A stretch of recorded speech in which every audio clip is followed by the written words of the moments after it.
Unit 5. Stress. Track 43. What are the usual causes of stress at work? There are lots of things that can make people feel under pressure at work. For example, having too much to do, not feeling in control, and also not having good relationships with the people that they work with. All of these things can build up, and when pressure gets too much, it spills over into feelings of stress. How does your company help businesses to deal with stress? One of the things that we do is be able to help companies identify which areas of the company are experiencing stress, and then we can work with those people to help build their resilience to stress. Now, what that means is actually helping people to respond differently to stressful situations so that they actually feel calmer when they're put in situations that they previously found stressful.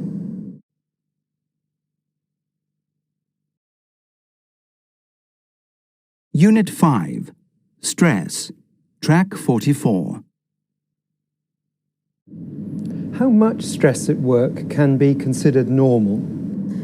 It's difficult to say really what's a normal level of stress for somebody to feel at work. The problem with that is that what one person finds really motivating and it excites them to be able to do their job well, somebody else might find really, really stressful. What we do see is that actually a high level of continued pressure can actually sometimes spill over into feelings of stress. So although you might be you're doing quite well at managing stress for a long period of time, actually if it continues without any break, then actually people sometimes tip over into feeling very stressed.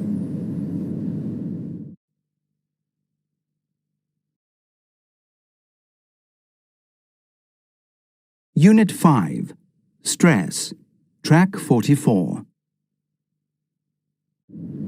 How much stress at work can be considered normal? It's difficult to say really what's a normal level of stress for somebody to feel at work.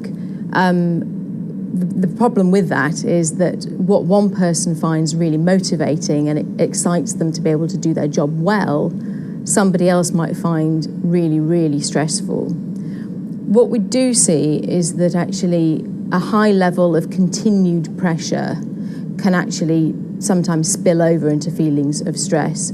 So although you might be you're doing quite well at managing stress for a long period of time, actually if it continues without any break, then actually people sometimes tip over into feeling very stressed.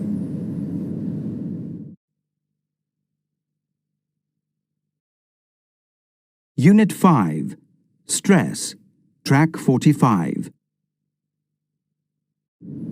How can companies help their staff to achieve a work-life balance? Work-life balance is an interesting question because, again, everybody has a different sense of what works for them. However, companies can really help by being flexible in how they expect staff to work. For example, if somebody doesn't like travelling in rush hour, perhaps they could come in a little bit early and leave a little bit early. And other examples might be just making sure that people don't feel that they have to stay late just because their boss is working late. Unit 5. Stress. Track 46. Do you find that men and women deal with stress differently? What we do see is that women tend to experience higher levels of stress, or at least report higher levels of stress. We're not sure exactly why this is. It could quite possibly be because women tend to have more responsibility in the home as well. So actually managing the home, looking after children. So they have many more sources of pressure in their life and therefore are more likely to feel stressed because of that. The other possibility is that women are perhaps more open about their feelings and therefore feel more comfortable in reporting, feeling under pressure or feeling stressed.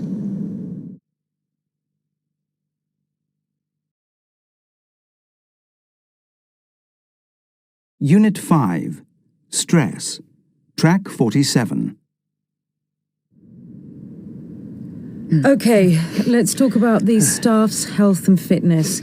Last year, days lost increased by over 15% because of sickness and absenteeism. That can't go on. We've got to do something about it. Any suggestions, Danielle? Well, I think we should carry out a survey, find out why staff are so stressed and unhealthy. That'd help. At least we'd know what the problems are. I have another idea. Why don't we encourage staff to keep fit? How about paying for their subscription to a gym if they go, say, twice or more a week? That's an interesting idea, but it could be a bit costly. What about staff who have a very heavy workload? What should we do to help them? We could hire more staff for them, give them an assistant. You know, some of them even work at the weekend.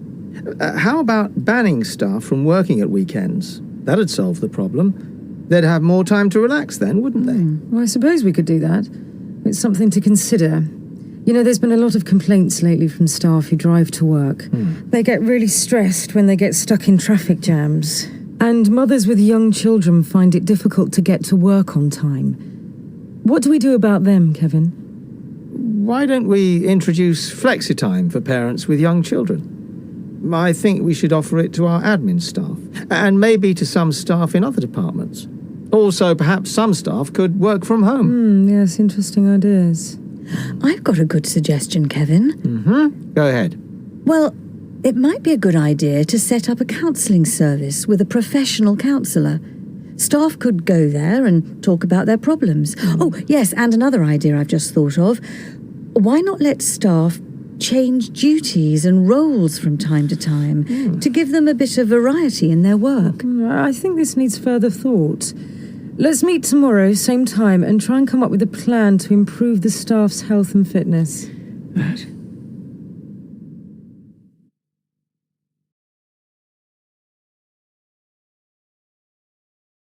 Unit 5.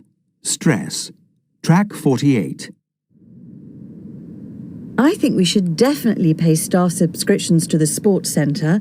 If they were fitter, they wouldn't be sick so often and take days off work. And they'd work harder if they were healthier. I don't know, Danielle. It would be popular, but it could be expensive. What do you think, Kevin? I think I agree with you, Bridget. It'd cost a lot, and attendance would be difficult to monitor. I mean, we couldn't check each week to see if the staff were attending the sports centre. We're not Big Brother, checking up on staff all the time. Yes, but we could get over that problem somehow. The sports centre has great facilities, a big pool, a squash club, hairdressing salon. Yeah, you're right. Its facilities are fantastic. Also, it has some restrooms with ergonomic furniture where people can just relax and chat to each other. It's very relaxing there. Our staff will get to know each other better. Exactly. It would really help staff to be more healthy, improve communications, and save the company money, in the long run anyway. I can't agree with you there, Danielle. I'm not sure it's a good idea.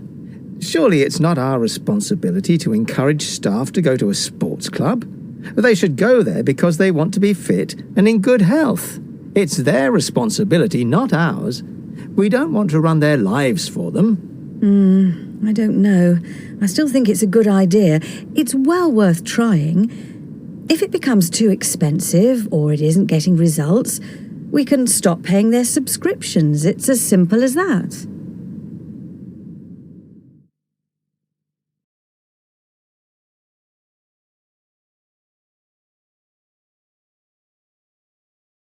Unit 5.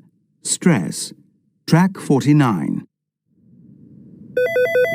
Hello, Sheila Murray speaking. Hi, it's Jessica. How are you, Sheila? Fine, thanks. You? I've got a big problem here. I don't know what to do. It's about James. Oh, what's happening? Well, you know, he's been very stressed lately. His wife wants to leave him, and he's been working day and night on this contract. It's really important for all of us. Okay. Well, he got really drunk last Saturday with our clients. I didn't like the way he talked. Very loudly, always interrupting them, making jokes that weren't funny, and stupid comments. The clients weren't at all impressed. Mm-hmm. Then he didn't turn up for the meeting on Monday. And now he's just disappeared. It's 2 days now. No one seems to know where he is. Our clients aren't happy at all. I don't think they want to complete the deal now. I just don't know what to do. Can't you take James's place at the meeting? The contract's almost ready to sign, isn't it? Well, there are still a few points, but how can I take over? It would look really bad, wouldn't it? I'm just a junior account executive. James has been the main guy all along. I think he's had a breakdown, Sheila. He just can't cope anymore. Okay, Jessica. I'll talk to some of my colleagues and get back to you. We'll sort this out for you. Thanks, Sheila. I'd appreciate that. Bye.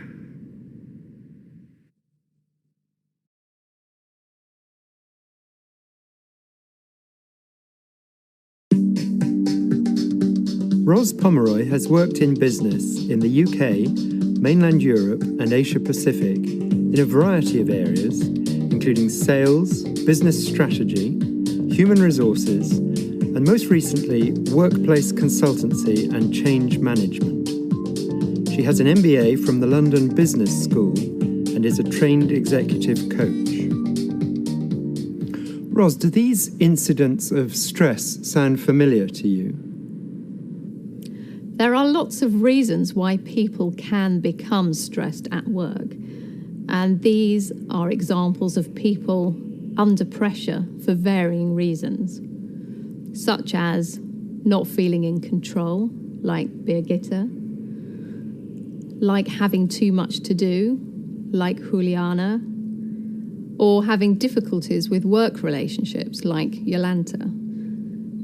Sadly, these examples do sound familiar and are quite common. The feelings of pressure can turn into stress, and stress has physical symptoms and can be harmful to people's health.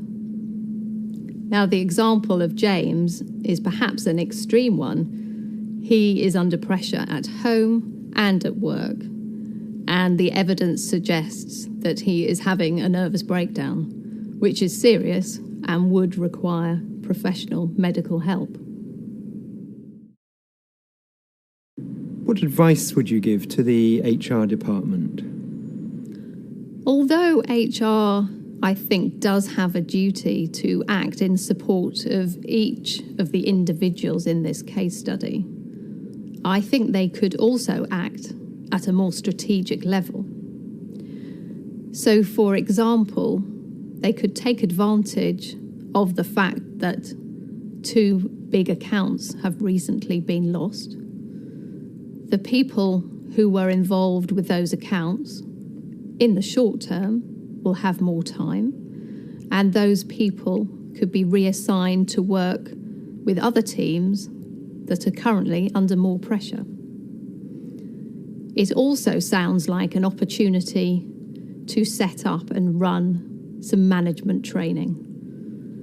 And I think that management training would be about delegation skills, perhaps, and also about ways in which staff could be involved more in day-to-day decision-making. Do you think advertising is a particularly stressful industry? Well, people in advertising are often having to work to tight deadlines and are working long hours because of that, especially if they are involved in a proposal or pitch for a potential new client. Advertising agencies are also made up of several different departments who have different roles and responsibilities, and tensions can emerge because of that, miscommunication and politics.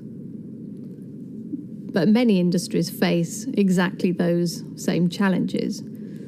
However, advertising as an industry is having to adapt now because of the arrival of new digital media. And when organisations are having to change and adapt, the people in them can become stressed. They don't feel in control of the situation, and that can make the working environment more pressured than would otherwise be the case.